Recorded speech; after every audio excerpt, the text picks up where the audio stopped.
Thank you very much, Tasmina, and welcome to everyone, friends and delegates and candidates at this our first ALBA Party conference. Sorry we didn't catch Laurie there because I know he was going to recite poetry to us. And Laurie's vision and his recitations of poetry, and indeed his decency, is the rock on which this party has been founded. But I should say that Laurie is not above making the odd political statement. I noted his comments yesterday, for example, about the Liberal Democrats. And what Laurie said in talking about our membership, that in one single week, the ALBA Party had surpassed the membership total of the Liberal Democrats, who had been working at it, as Laurie put it, in various disguises for 150 years. Because after a week, we are legion. The ALBA Party are many. But the real achievement of the last week has been to bring into place 32 candidates of talent and diversity at the length and breadth of Scotland. Today we start to provide the policy framework to define our message. I'm fond of saying we have 18 women, 14 men, 7 serving councillors, 6 current or former parliamentarians, 3 BAME candidates, 3 candidates with disabilities, 2 serving MPs, 2 economists, 1 Gaelic speaker, 1 former champion boxer, and 1 former First Minister. And for all of our candidates, myself and the other 31, the policy framework which we are starting to put into place today will be the thing that defines our message in this campaign. Now, arithmetically, our argument for the Independence Supermajority is unassailable. More MSPs supporting independence, what's not to like? Of course, some people say they don't. But why should independence supporting colleagues not want there to be an independence supermajority? Why would they rather that the Indie numbers were lighter and the Unionist numbers heavier in the Scots Parliament?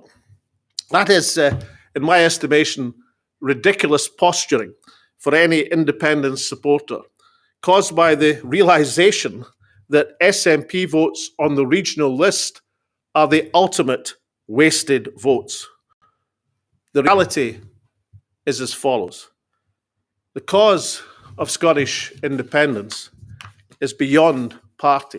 It is, of course, proper to recognise that for most of the century where Scottish self-government has been pursued on a political canvas, the heavy lifting has been done by the SNP.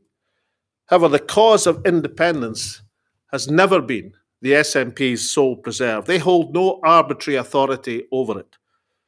One thinks, for example, the Scottish Covenant movement after the Second World War. And then there's the cross-party claim of right, which the SNP participated in. And of course, the Scottish Constitutional Convention, where the SNP did not participate. Most importantly, and most recently, there's the broad-based Yes campaign of the summer of 2014, which propelled the independence case forward in a fashion that has never been achieved before. That was not the preserve of the SNP, and I would suggest one recent political movement which most resembles our new party.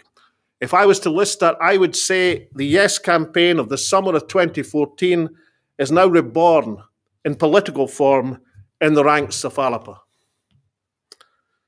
At today's conference, we engage in the process, the policy debate to indicate the Scotland we seek.